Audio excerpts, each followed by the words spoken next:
You really need to think, you really need to watch. Another book reviews. Oh, shit. Okay, I'm just a little scattered. Is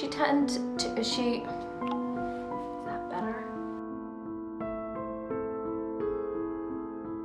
Hello fellow humans and welcome to the Nerdy Fox. I'm Steph, and if you're new, welcome to my channel, and if you're returning, welcome back. Today is another book review Sunday, and I cannot be more excited to talk about the gem of March, my March gem, The Grace Year by Kim Liggett. This is a YA dystopian where we are following our main character Tyranny through her journey into womanhood and purity. In this society, women go through a grace year, which means they get sent off onto this camp with the other Grace Year girls for a year to expel this evil magic that women have so they can come back pure and get married to their husbands if they have a husband. Right before they leave for Grace Year, there is a veiling ceremony in which women get chosen by men to be married to. She mostly stayed away from the girls. She was the son her father never had, so she spent a lot of time with her father learning, you know,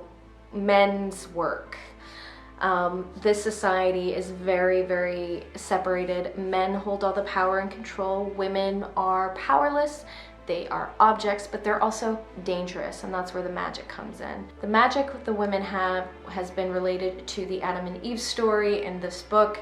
Basically, Eve had this evil magic, and that's what she used to seduce Adam to eat the fruit, and that's what expelled humans out of paradise. This is why women cannot be trusted, and they need to go off into the Grace Year to expel this magic. The story follows Tyranny onto the Grace Year campsite with the other girls.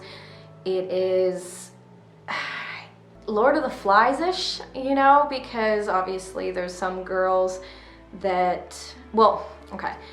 As soon as they get there, the camp kind of separates into two groups. One where the girls are like, no, we just need to, you know, feel our magic, express it so it can be extinguished so we can go back to being, you know, pure wives or pure women when we go back to our town.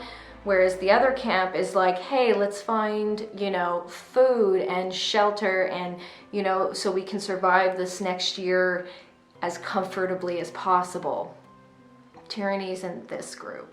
You know, Ariel from Reading and Whatnot and I, right before I picked up this book we were talking about, and they're like, you know, I just want a book that just grabs me and takes me away and just like the page turner, can't stop reading, have to know what happens next type book. And this book was it for me. I loved this book. First of all, it's a dystopian, and I'm pretty sure if you've seen any of my other videos, you can kind of figure that I love my dystopians. I also got very Handmaid Tale feels from this book. And I'm talking Handmaid Tale, the series, not the book. I have yet to read the book. It is on my list of books that I want to read, like the wonderful dystopians that everybody talks about that I just haven't read yet. But I watched the series. Can't wait for the next season. Okay, I'm just a little scattered, but I will talk about the things that I like. Number one, I love the representation or the lack thereof representation of women.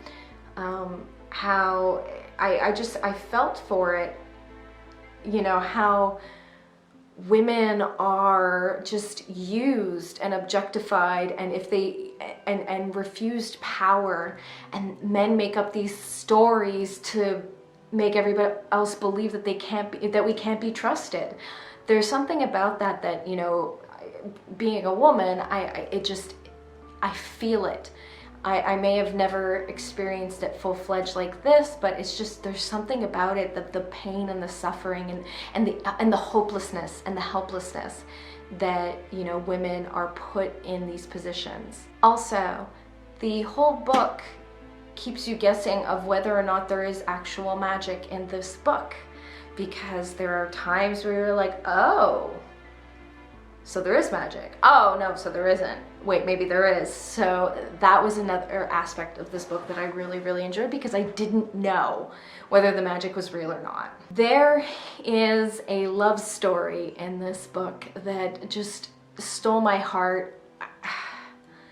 You know, it's a silly trope of, you know, I don't want to give it away because I don't want to give too much away of the book, but it was a beautiful story, and there's another semi-partial love story in it. I don't know how else to say that, but it was so raw and real for me.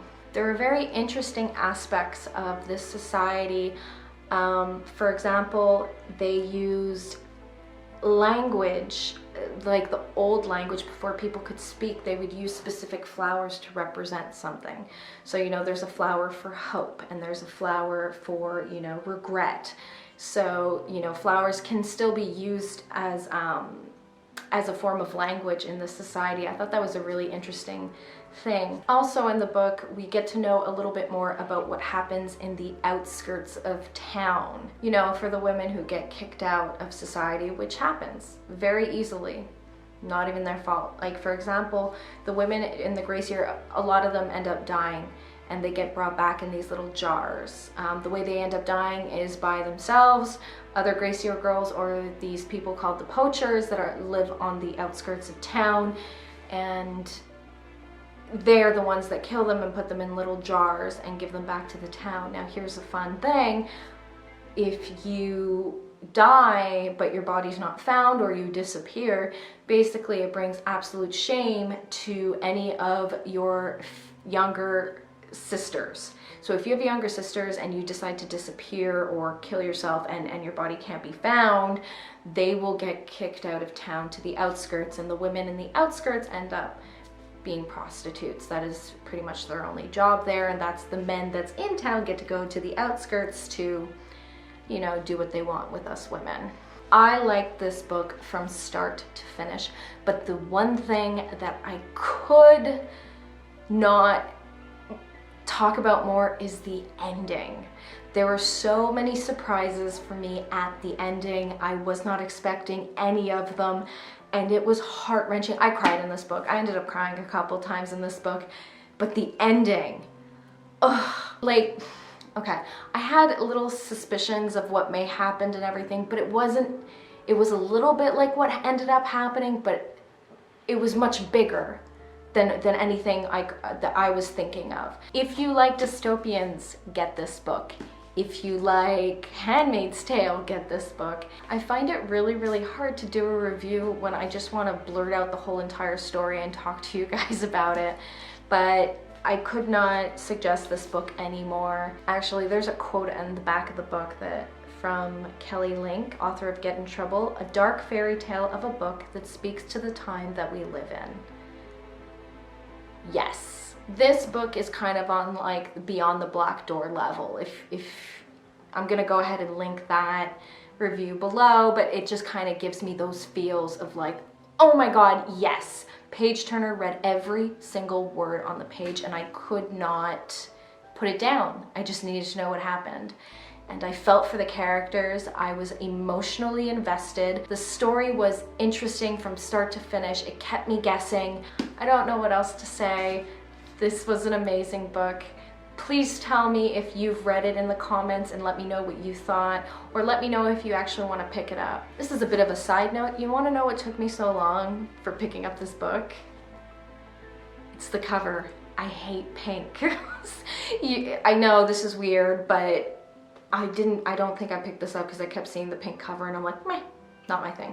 But it really, really was my thing. So I hope you enjoyed this review, and if you did, please give it a thumbs up, and if you really like my face, go ahead and hit the subscribe button. If you're noticing that all these reviews are like 5-star reviews or just books that I'm like, you have to read this, I loved it, I loved everything about it, and you know, just kind of like, I love it, I love it, I love it. The reason for that being is I don't want to sit down for an entire video and talk about a book I didn't like.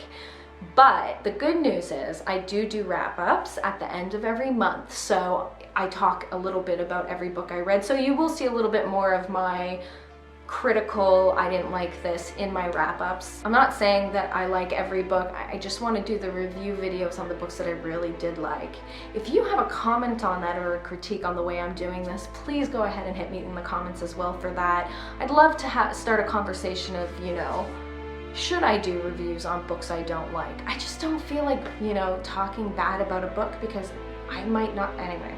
I don't know, now I'm blabbing. Thanks again for watching, and I will see you next time. Bye.